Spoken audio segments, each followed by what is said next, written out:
ఈరోజు నేను ప్రవీణ్ పగడాల విషయం ఆంధ్రప్రదేశ్ హైకోర్టుకి వెళ్ళి సిబిఐ ఎంక్వైరీ చేయమని ఎందుకు డిమాండ్ చేస్తున్నాను? నా దగ్గర ఉన్న రుజువులన్నీ కొన్ని రివీల్ చేస్తున్నాను, కొన్ని చేయట్లేదు. ఇది హత్య అని ప్రశ్నిస్తున్నాను. అయితే కొంతమంది హిందూ ఫెనాటిక్స్ అరే ప్రవీణ్ పగడాల సీతను ఉద్దేశించి మాట్లాడిన విధానాన్ని ఎందుకు ఒక డాక్టర్ కేఏ పాల్ ఈ విషయం ఆయన కొరకు ఫైట్ చేస్తున్నారు అని నేను అందరితో, అవినీతి పరులందరితో అన్ని విధాలా ఫైట్ చేశానని మీరు గూగుల్ చేసి చూడండి. ఒకవేళ ప్రవీణ్ పగడాల తప్పుగా మాట్లాడితే అరెస్ట్ చేయండి, జైల్లో పెట్టండి. చంపేస్తారా? 1981లో నేను నర్సీపట్నం కాలేజ్ వైస్ ప్రెసిడెంట్ ఉన్నప్పుడు అక్కడ సిఐ వలి ఒక ముస్లిం అనేక దారుణాలు చేస్తుంటే ఆయన మీద కేసు పెట్టి మినిస్టర్ బాటం శ్రీరామూర్తిని పిలిపించి ఇందిరాగాంధీకి లెటర్ వేసి ఆయన్ని నేను సస్పెండ్ చేయించాను. అంతటితో ఆగానా? ఒరిస్సాలో అన్యాయం జరుగుతుంటే అక్కడ ఎన్నో ఫైట్లు ఇచ్చాను. అంతటితో ఆగానా? 89 నుండి నా చరిత్ర చూడండి. అమెరికన్స్ తో ఫైట్ చేసి అగ్రరాజు అయిన American George bush Iraq, Iran, Syria యుద్ధాలు చెప్తుంటే అమెరికన్ ప్రెసిడెంట్ విరుద్ధంగా బుక్ రాసి మిత్రుడైనప్పటికీ కాళ్ళ మీద ఎలక్షన్ ముందు పడినప్పటికీ బుక్ రాసి al Qaeda winning, America losing, George Bush down అని క్రిస్టియన్ అగ్రరాజ్యం అయిన అమెరికాతో ఫైట్ చేసి ముస్లిం దేశాలు ఎందుకు ఆక్యుపై చేస్తున్నారు? మీరు యుద్ధ సామాగ్రి ట్రిలియన్స్ ఖర్చు పెడుతున్నారనా?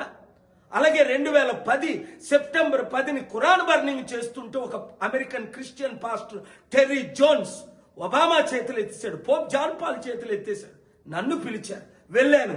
24 గంటల్లో టెర్రీ జోన్స్ ను మోకరింపు చేసి ప్రపంచంలో 200 కోట్ల ముస్లింలు, 300 కోట్ల క్రైస్తవులు వాచ్ చేస్తుండగా ఆ ఖురాన్ బర్నింగ్ ని, ఖురాన్ అది ముస్లింలకు పవిత్రమైన గ్రంథం, నువ్వు ఒక క్రిస్టియన్ పాస్టర్గా దాన్ని ఎందుకు కాల్చుతావని ఆపలేదా?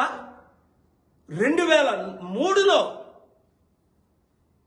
చార్ల్స్ టైలర్ చిన్నపిల్లలకి గన్నలు ఇచ్చి యుద్ధాలు చేస్తుంటే ఆ యుద్ధం ఆపి చార్ల్స్ టైలర్ అనే ప్రెసిడెంట్ ని లైబీరియా నుంచి నైజీరియా తీసుకెళ్లేదా? 2004లో గీ ఫిలిప్ హెయిటీ 10,000 మందిని చంపిస్తే నా 747లో వెళ్ళి అక్కడ ఎయిడ్ ఇస్తుండగా ఆయన వచ్చి, సార్ నేను మీ ఫాలోవర్ని అన్నాడు. నిజంగా నువ్వు నా ఫాలోవర్ అయితే యుద్ధం ఆపు, చంపడం ఆపు, వెపన్లు అంటే 200 దేశాల మీడియా లైవ్ ఇస్తుండగా AP, Reuters, CNN, BBC, ABC, MBC, Times of India ఇక్కడ ఆయన యుద్ధం ఆపిలేదా? మోకరించలేదా? 3 రోజులు నాతో ఉండలేదా? Libya Gaddafi, Charles Taylor, Guy Philippe, చివరికి జార్జ్ బుష్ మీద సుప్రీంకోర్టు అమెరికాలో కేసు వేసి ఆయన తల దింపనివ్వలేదా? అంతవరకు ఇక్కడ ఇప్పుడు ఇండియాలో ఏం చేస్తున్నారు? అన్యాయం జరుగుతుంటే సోనియా గాంధీ మీద 2007లో కేసు వేయలేదా? ఈ రాష్ట్రాన్ని, ఈ దేశాన్ని సర్వనాశనం చేస్తుందని వైఎస్ రాజశేఖర రెడ్డి మీద కేసు వేయలేదా? 1999లో గ్రహం స్ట్రెయిన్స్ అనే ఆస్ట్రేలియన్ మిషనరీ 2 కొడుకుల్ని దగ్గమని కాల్చిస్తుంటే దారాసింగ్ ని వాడిని అరెస్ట్ చేయించలేదా? కలెక్టర్ని సస్పెండ్ చేయలేదా? ఇప్పుడు 2020లో కమ్మరాజ్యంలో కడప రెడ్లని 2 వర్గాల మీద చిచ్చు పెడుతుంటే ఒక యాక్టర్ దాని కొరకు కోర్టు కేసుకెళ్ళి ఆ సినిమాని రిలీజ్ చేయకుండా ఎడిట్లు చేయించలేదా? రైతులకు అన్యాయం జరుగుతుందని కోట్ల మంది రైతులు అమర నిరాహార దీక్ష చేస్తుంటే మోదీ గవర్నమెంట్ పట్టించుకోకపోతే రాకేష్ టికెట్ లీడర్స్ అందరూ నన్ను కలిసినప్పుడు నేను కూడా దీక్ష ప్రకటించి 2021లో 22లో రైతులు మినిస్టర్ నా హోటల్కి రాలేదా? వారిని కలవలేదా? వెంటనే పార్లమెంట్లో ఆ 3 బిల్లులు విత్డ్రా చేయించలేదా? అలాగే జగన్మోహన్ రెడ్డి కరోనా టైంలో 10th ఇంటర్మీడియట్ పరీక్షలు పెడితే 1.5 కోటి మంది చనిపోతారంటే కోర్టుకెళ్ళి SS ప్రసాద్ని పెట్టి ఆర్డర్ ఆ పరీక్షలు పిల్లల్ని నేను కాపాడలేదా? 2022లో ఇదే కేసీఆర్ కామారెడ్డి రైతులు 1000 కోట్ల విలువైన భూములు దోచుకుంటుంటే తెలంగాణ హైకోర్టుకెళ్ళి న్యాయం చేయలేదా? ఆ భూములు కాపాడలేదా? 2023లో ఇంకా అన్యాయాలు జరుగుతుంటే అనేక కేసులు వేయలేదా? 2024 ఈ గత సంవత్సరం రేపులు ఎక్కువైపోతున్నాయి, మానభంగాలు ఎక్కువైపోతున్నాయి. అలాగే రేవంత్ రెడ్డి హైడ్రా పేరుతో అనేక బిల్డింగులు లక్ష కోట్ల విలువైన బిల్డింగులు కూల్చిస్తుంటే డ్యూ ప్రాసెస్ లేకుండా నోటీసులు ఇవ్వకుండా ఎలా కూల్చుతామని ఆర్డర్ తీసుకురాలేదా? లడ్డూ వివాదం పవన్ కళ్యాణ్ సృష్టిస్తే అబద్ధంతో సుప్రీంకోర్టు ఆఫ్ ఇండియాకి వెళ్ళి లడ్డూ వివాదంపై హిందువుల మనోభావాలు దెబ్బతీస్తున్నారు.